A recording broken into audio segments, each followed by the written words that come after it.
Go. Awesome. Alright guys, on your chapter 18 PowerPoint, we're starting at slide number 14, and all this is everything that you've already done. It's just adding combinations of series and parallel together, and then trying to simplify down a really big circuit into a smaller circuit. So our goal is just to have one giant resistor that's going to equal all 5 of these resistors. So it starts on slide number 14 and just kind of tells you some rules. So we want to group together resistors that are in parallel. We want to group together resistors that are in series. We're just going to try to simplify until we get all the way down. Starting on slide number 15.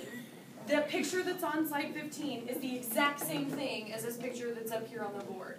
So you'll see that we have 5 resistors and they're all labeled.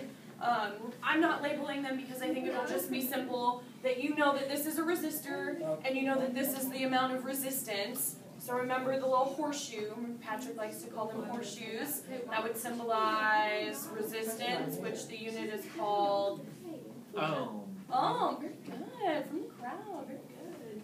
Okay, so we want to simplify this in one step first. And if I look at this circuit, the first thing that really pops out to me is that I have 2 resistors that are in parallel with each other. And Felicia, which ones would those be? The 6 and the 2. The 6 and the 2. So I'm going to first simplify it by finding the total resistance for the 6 ohms and the 2 ohms. Now you know that in parallel, which I may do this, but you're not going to get this until tomorrow. In parallel, resistors, I'm going to use this formula, 1 over RP equals 1 over the first resistance plus 1 over the second resistance. So it doesn't matter which one I use, I'm just going to write 1 over 6 and then plus 1 over 2. So I'm just trying to simplify right now these 2 to just get one big resistor. So if I have 1 over 6 plus 1 over 2, and then I take 1 over whatever I get here, I should get as my resultant resistance. I should get something.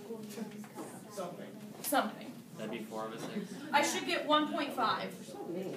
And since it's resistance, it should be what? Ohms. Ohms. From the crowd again. From the crowd. Right, Okay, so that means I no longer have this, but I can simplify this huge thing down into just one big resistor that's 1.5 ohms. So let's redraw this.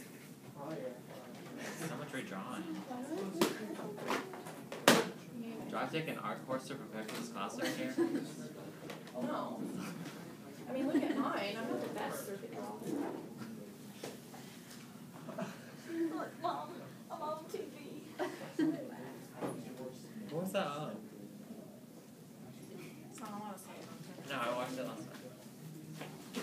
Oh yeah, it was on Family Guy. She's like, look, Mom, I married a football player. When Peter got drafted. Okay, so here's what we result in now that we've simplified this parallel circuit. So everything else stayed the same. My 6 ohms is still over here. My battery is still at 24 volts. Battery is still at 24 volts. My resistor here in the middle is still 4 ohms. I still have my 2.5 ohm resistor. But what we found here, we combined those 2 to make just one big resistor, and that's 1.5 ohms. So now I need to simplify it again. And I can do that by just using these 2. I know these 2 together must be in a series because they're just connected with the same wire. So in a series, we know that in a series for resistance, total resistance is just adding up the resistances. So I know that my total here would just be 1.5 plus 2.5 ohms, which would give me 4 ohms. So now let's redraw it again. I'm definitely going to take Visual Art 1. Take Visual Art 1.